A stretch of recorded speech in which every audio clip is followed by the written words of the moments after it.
Birds. Birds. It's like Alfred Hitchcock's dream. Hi everyone, welcome back to my channel. So today I'm going to be doing a movie review on the recent release Sully. So it stars Tom Hanks and Aaron Eckhart and is based on events from 2009 where US Airways flight 1549 comes head on with a flock of birds shortly after takeoff.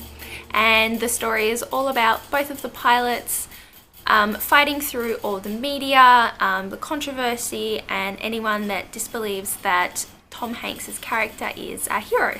So it was a late night decision, spontaneous decision to go to the cinema that night. Had little expectation on the film. I knew it kind of had like an Oscar buzz feel to it, obviously starring Tom Hanks. It's got to have that. But in terms of story, it wasn't really something that stood out to me that I really needed to see. Like, I was interested to see it, but pretty much just because there's not a lot else on at the cinema at the moment.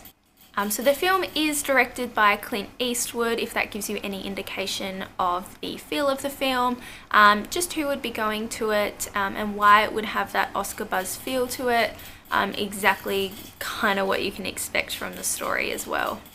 Okay, so this was a lot more intense, on the edge of your seat, emotional than I really would have expected. The film starts out quite slow, just really slowly setting itself up, and with the use of flashbacks, quite a few flashbacks.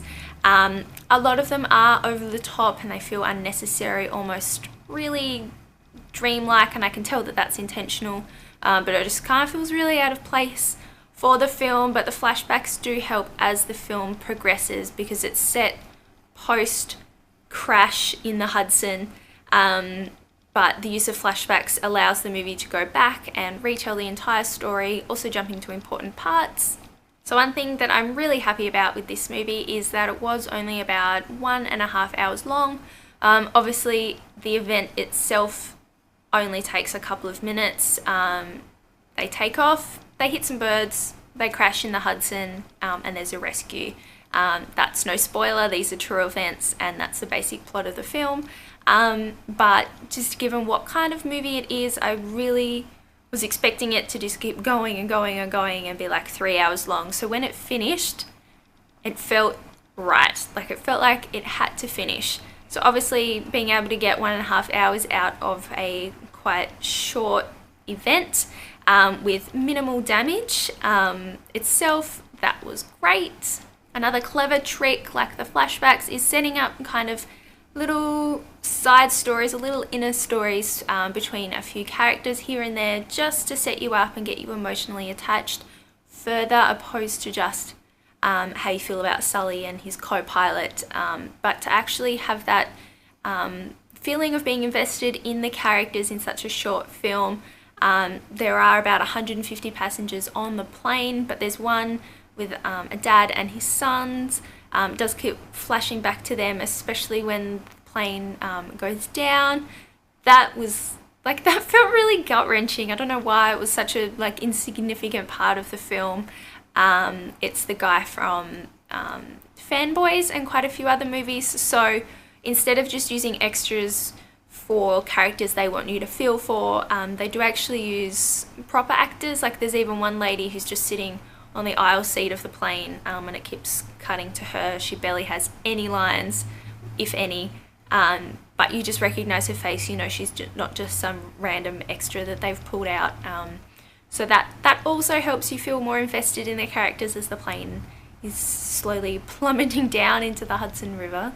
So even though going into this movie you know what's going to happen, it's all over the posters and the trailer, like all the marketing, and obviously it's a true event, so a lot of people already know what happens. But even though you know it's going to be suspenseful because it's a plane crashing and people can die, just the way I felt while I was watching this movie was something different to what I thought I was going to feel. But it was really suspenseful, even though you know that the plane is about to hit the water. You're like, what's going to happen? How are they going to show it? So yeah, that was really enjoyable, and I don't think like at the moment I know that it's an older person film. That's the kind of audience that I've seen going into this movie, but I think even for people my age, it was really enjoyable. Alright, quickly on Tom Hanks. He was amazing as usual. His white hair was like spot on. Aaron Eckhart, I don't know, have you seen that moustache? Hello, Ned Flanders.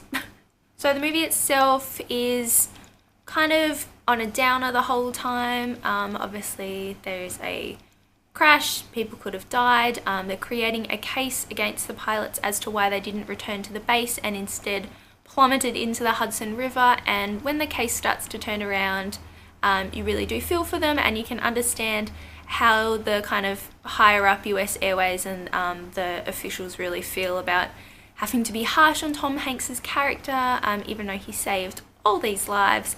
So that's really nice. Definitely kind of a heartwarming moment for the film when it starts to go back up. So final thoughts. I don't think that Sully is amazing. Obviously, Tom Hanks, Clint Eastwood, there's just not really anything breakthrough, you know, in terms of cinematography or acting or original story, anything like that. Obviously, given who's in it, who directed it, the story, true events, blah blah blah, it's probably gonna get the Oscar nomination. However, I just don't think anything in the film itself warrants winning an award like that. Maybe a smaller award, definitely. It's great. The way it makes you feel is great. However, the actual film itself, like the content, I don't think quite got there.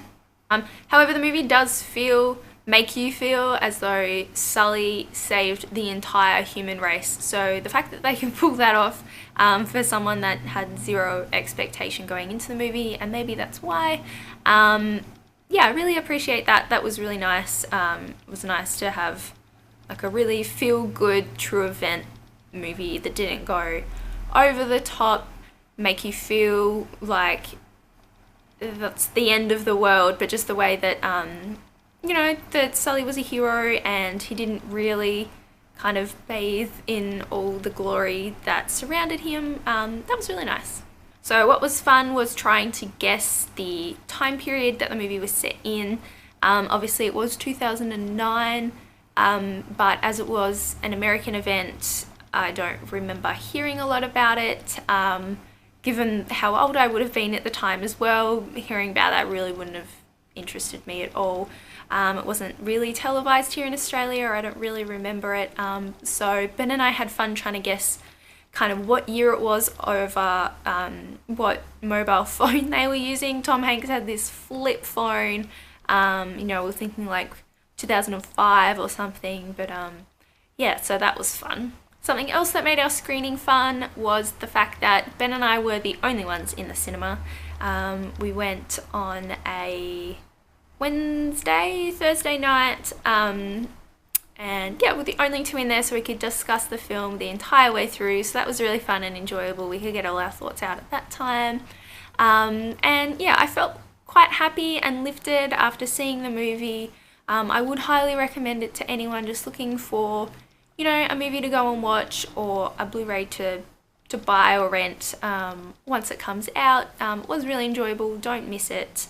Yeah, also at a time where there's not really a lot of releases going on, at least quality-wise. I haven't seen a lot of the movies that are out at the moment, but I'm not too keen on seeing like Bad Mums. So yeah, this is a whole lot more quality than movies like that. So if you want to go to the movies and there's nothing really else on, definitely pick Sully. Alright, so those are my thoughts on Sully. I really enjoy doing movie reviews. Obviously going to the cinema isn't as fun as it should be for me because I spend all my time there for work. So sometimes it feels like going to the cinema is a chore, even though it's one of my favourite things to do. That's why film reviews are few and far between for me. But look out for October. I'm going to get lots and lots of film reviews out in the lead up to Halloween. Woo! So hopefully I'm going to be getting out movie reviews every week, or maybe 2 a week. I don't know yet, but yeah, I want to get all of those out. Please leave any comments down below, perhaps horror or thriller films that you have that you want me to review through October, and please remember to subscribe to my channel, and I'll see you next time. Bye!